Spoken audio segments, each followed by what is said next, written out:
Hello students, मैं doctor Shobha Jauhari, associate professor in botany, LBS government college Kotputli.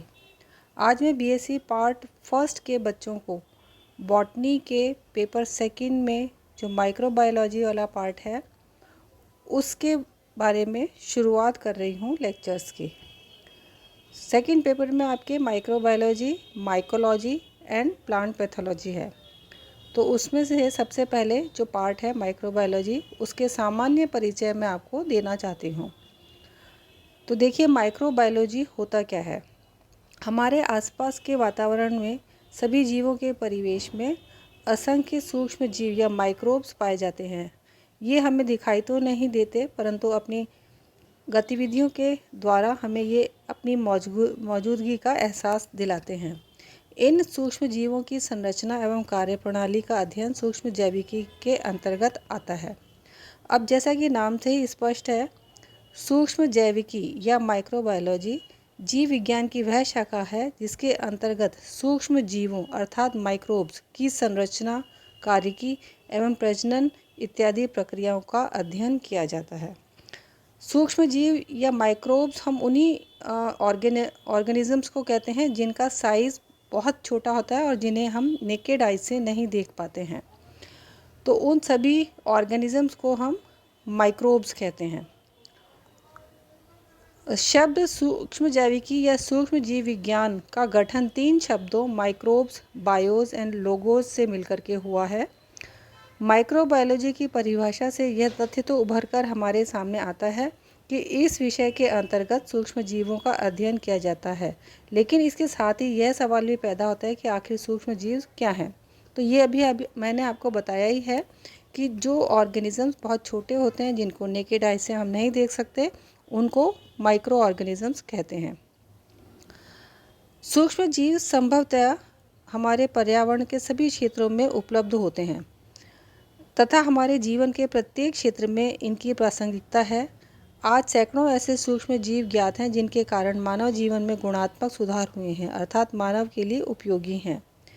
केवल 1% सूक्ष्म जीव ही रोगजनक हैं।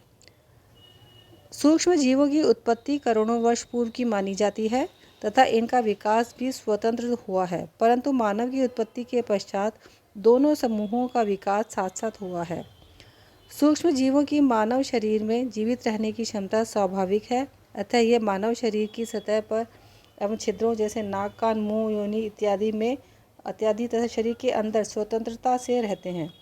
इनमें से अधिकतर सूक्ष्मजीव सहजीवन दर्शाते हैं। ये मानव शरीर का उपयोग आवास के लिए करते हैं तथा अनेक रोगाणुओं से हमारी रक्षा भी करते हैं। सूक्ष्म जीवों की श्रेणी में अध्ययन की सुविधा के लिए यहाँ 5 समूहों जैसे कि विषाणु या वायरस, जीवाणु, बैक्टीरिया, एल्गी, फंजाई तथा प्रोटोजोआ के विभिन्न सदस्यों को समाहित किया जाता है। इस प्रकार अधिकांश सूक्ष्म जीव जीवित होते हैं तथा उनका शरीर एक या अधिक कोशिकाओं से निर्मित होता है। केवल विषाणु की ही अकोशिक कोशिका इकाइयाँ हैं जिन्हें जीवित तथा अजीवित के बीच की कड़ी माना जाता है। सिस्टमैटिक पोजीशन ऑफ माइक्रोब्स अर्थात सूक्ष्म जीवों की वर्गीकृत स्थिति क्या है। प्राचीन काल में सभी सजीवों की 2 प्रमुख समूहों में विभक्त किया गया है, पादप जगत एवं प्राणी जगत। सूक्ष्म जीवों को उनकी कार्य की क्षमता के आधार पर उपरोक्त दोनों समूहों में से किसी एक में रखा गया है। हैकल 1866 ने उपरोक्त 2 समूहों के अतिरिक्त एक तीसरा समूह प्रोटिस्टा का निर्माण किया, जिसमें अपेक्षाकृत सरल जीवों के जैव स्वरूपों को रखा गया था।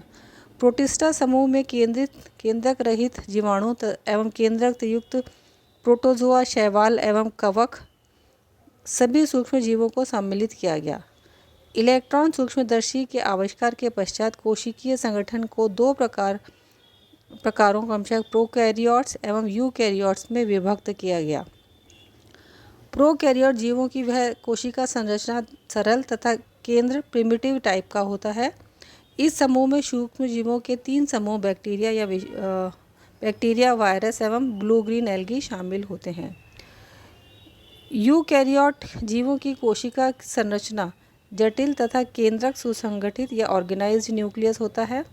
ऑर्गेनाइज्ड का अर्थ यहाँ पे हुआ कि न्यूक्लियस के चारों ओर न्यूक्लियस मेम्ब्रेन स्पष्ट रूप से प्रेजेंट होती है। इस वर्ग में शेष सभी जीव जैसे कि एल्गी, कवक, उच्च श्रेणी के पादप एवं प्राणी सम्मिलित हैं। प्रोकैरियोटिक एवं यूकैरियोटिक कोशिकाओं का तुलनात्मक विवरण नीचे की इस सारणी में दिया गया है। तो इसमें आप देखिए अंतर क्या क्या हैं। जैसे सामान्य लक्षणों में अंतर, सभी सूक्ष्मजीवी एक कोशिकीय या बहुकोशिकीय सूत्रवत या कवक जाल फलकाय युक्त होते हैं। जटिल कोशिकीय संरचनाएं होती हैं।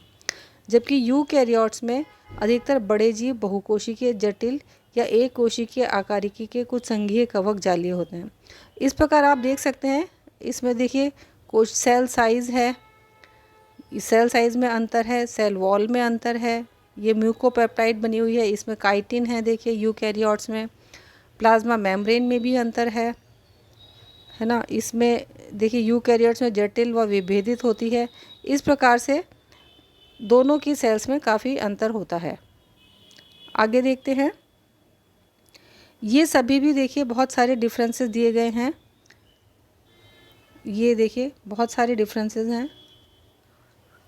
न्यूक्लियर मेम्ब्रेन में लाइसोसोम्स, गोल्जी गॉडी, ये आप सभी जो है ये आराम से किसी भी बुक से कंसल्ट कर सकते हैं या इसी वीडियो से आप स्टडी कर सकते हैं। यहाँ पर भी देखिए ये बहुत सारे दे रखे हैं differences. Photosynthesis, metabolism, then motility, गतिशीलता, ऑक्सीजन, एंटीबायोटिक, नाइट्रोजन फिक्सेशन, ये सारी क्षमताएं दे रखी हैं। इनमें ये प्रोकैरियोट एवं यूकैरियोटिक सेल में जो अंतर होता है वो दे रखे हैं। इसके बाद में देखिए R.H. विटेकर 1969 ने जीवों के वंश परंपरागत संबंधों पर आधारित वर्गीकरण पद्धति का प्रतिपादन किया, जो वर्तमान में सर्वाधिक प्रचलित है। यह पद्धति कोशिका संरचना की जटिलता, शरीर संगठन की जटिलता एवं पोषण विधि पर आधारित है। इस पद्धति के अंतर्गत सभी जीवों को 5 जगतों में विभक्त किया गया है। ये जगतें देखिए मोनेरा, इसमें एक कोशिकीय अथवा बहुकोशिक प्रोकैरियोटिक जीव रखे गए हैं जो अपना अवशोषण या एब्जॉर्प्शन द्वारा पोषण प्राप्त करते हैं। कुछ स्वरूप प्रकाश संश्लेषी या रसायन संश्लेषी होते हैं। इस समूह में जीवाणु, नीलहरित शैवाल, माइकोप्लाज्मा व रिकेट्सिया को सम्मिलित किया गया है। आगे देखते हैं। प्रोटिस्टा है नेक्स्ट समूह। प्रोटिस्टा में एक कोशिकीय यूकैरियोटिक जीवों को रखा गया है और इनमें पोषण की या प्रकाश संश्लेषण अथवा इंजेशन की विधि पाई जाती है। इस समूह में शैवाल, कवक, स्लाइम मोल्ड्स एवं प्रोटोजोआ को सम्मिलित किया गया है। नेक्स्ट ग्रुप आता है फंजाई। इसमें एक कोशिक अथवा बहुकोशिक यूकैरियोटिक क्लोरोफिल रहित तथा अवशोषण द्वारा पोषण प्राप्त करने वाले जीवों को रखा गया। नेक्स्ट है प्लांटी। इसमें बहुकोशिक हरित लवक युक्त यूकैरियोटिक पादपों को सम्मिलित किया गया है, जिसमें पोषण प्रकाश संश्लेषण द्वारा होता है। और फिर लास्ट आता है 5th ग्रुप एनिमेलिया। इसमें बहुकोशिक यूकैरियोटिक कोशिका भित्ति रहित जीवों को सम्मिलित किया गया है, जो अंतर्ग्रहण द्वारा परजीवी स्वरूप अवशोषण द्वारा पोषण प्राप्त करते हैं। यहाँ पर मैंने आपको माइक्रोबायोलॉजिस्ट लुईस पास्चर की भी एक चित्र दिखाने की कोशिश करी है, जिससे कि आप साइंटिस्ट को थोड़ा पहचान भी सकें। तो बच्चों आज ये था जनरल इंट्रोडक्शन माइक्रोबायोलॉजी के बारे में, और अगले लेक्चर्स में मैं आपको इसके आगे के सिलेबस और टॉपिक्स के बारे में बताऊंगी। Thank you.